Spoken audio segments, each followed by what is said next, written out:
પહેલા તમે બેડશીટ લેવા આવો છો કિંગ સાઇઝની premium aesthetic light self design બધું પૂરું થઈ જાય પછી કહો કે હવે એની સાથે મેચિંગમાં ઓઢવાનું શું?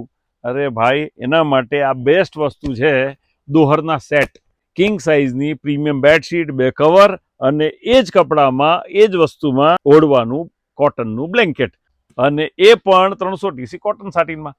આ તો બરાબર છે મારે ત્યાં, પણ જો ઇન્ટિરિયર વાળાની ઝપટમાં ચડી ગયા એનો પ્રાઇસ તો કે 15,000 20,000 એવું બધું ના હોય. આ એક સેટ લો ને તમારું કામ પૂરું થઈ જાય. અને તમને ડિઝાઇન બતાવું, જોતા રહી જશો.